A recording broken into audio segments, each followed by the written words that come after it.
il se passerait quoi? Dans ces conditions, il se passerait que lorsque M. Poutine a décidé de ne plus accepter de règlement en euros et en dollars, il aurait dit qu'il acceptait les paiements en francs. Ça veut dire que nous aurions continué, nous, à nous approvisionner en francs, en gaz russe, qui représente 20% de nos approvisionnements, et à des tarifs très compétitifs. Voilà à quoi nous a mené cette solidarité atlantiste et européenne.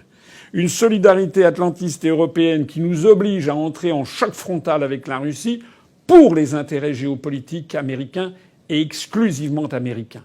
Je rappelle ici que tout ce BINS, ce risque de guerre planétaire qui empoisonne la vie du monde entier maintenant depuis plusieurs mois, tout ceci vient du fait que les États-Unis d'Amérique ne veulent pas renoncer à l'idée qu'ils veulent mettre la main sur l'Ukraine dans l'OTAN.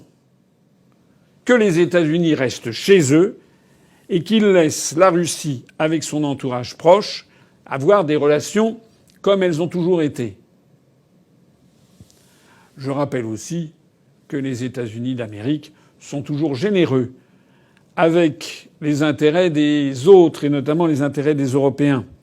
Puisque si conflit il y a dans toute cette affaire, c'est l'Europe, et en particulier la France, qui vont être parmi les premiers touchés, avec une augmentation phénoménale des tarifs des hydrocarbures qui ne concernera pas les États-Unis, avec un risque de menace nucléaire ou de guerre violente sur le sol européen qui ne concernera pas les États-Unis, avec également un arrêt des ventes, des exportations françaises vers la Russie, notamment les vins, les cognacs, les champagnes, les produits de luxe, la maroquinerie, qui sont nos grandes spécialités à l'exportation. Ça ne concernera pas la Russie.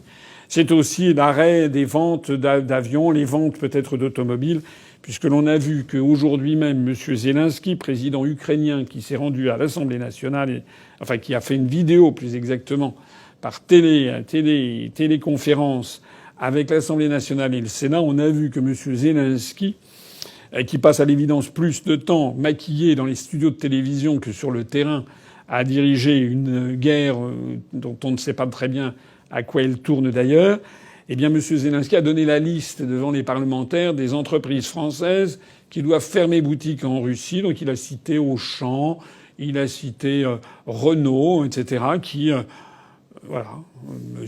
Zelensky, en parfait agent des intérêts américains, nous a expliqué que la France doit maintenant s'aborder un certain nombre d'entreprises françaises fondamentales. Par exemple, la présence de Renault en Russie est extrêmement importante. Et je terminerai d'ailleurs là-dessus, parce que c'est une information triste.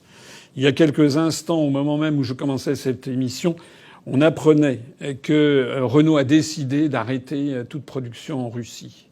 Alors qu'ils avaient dit toujours le contraire. C'est totalement contraire à nos intérêts fondamentaux, nos intérêts nationaux les plus fondamentaux. J'aimerais savoir, moi, mais tout le monde a un peu à l'idée ce qui peut se passer, comment il se fait que le président Zelensky, qui est un escroc notoire, je l'ai dit, je le répète, aucun responsable politique, aucun journal, aucun média ne veut le mettre sur le devant de la scène. Monsieur Zelensky a détourné 41 millions de dollars. C'est pas rien, quand même, l'équivalent de 35 ou 38 millions d'euros à son profit. Il fait partie des Pandora Papers, du scandale. Il est avec la pègre de certains oligarques ukrainiens. Il fricote avec les néo-nazis. Ça, maintenant, on commence à le savoir un petit peu davantage, parce que l'opinion publique française se dit « Mais c'est incroyable, cette histoire !» En tout cas, voici ce monsieur qui est un acteur de cinéma, qui n'est absolument pas ni un politique, ni un économiste, ni un chef d'entreprise, ni rien du tout, ni un haut fonctionnaire. Non, c'est un acteur de cinéma qui a été propulsé de façon extraordinaire par des médias, comme on a vu que les mêmes médias en France ont propulsé Macron. Et puis, ce monsieur nous donne la liste des entreprises françaises qui doivent s'aborder en Russie, mais c'est pas lui qui l'a élaboré. On lui a élaboré, on le lui a donné. Et d'ailleurs, qui a décidé que ce monsieur Zelensky pourrait parler par vidéoconférence à la Chambre des communes au Royaume-Uni, ensuite au Parlement, à la Knesset en Israël, ensuite au Parlement en Pologne, à Varsovie, puis au Parlement italien, maintenant le Parlement français. Il avait fait la Chambre des représentants à Washington. Mais qui c'est qui a décidé ça? Quand on voit d'ailleurs les députés ou les sénateurs, tout le monde était là, le doigt sur la couture du pantalon, on n'a jamais vu des hémicycles aussi pleins. Lorsqu'il s'agit de voter des lois qui ont une importance considérable sur la liberté des Français, sur le pass vaccinal ou autre, on s'aperçoit qu'il y a 3 plaies, 2 tondus dans ces hémicycles.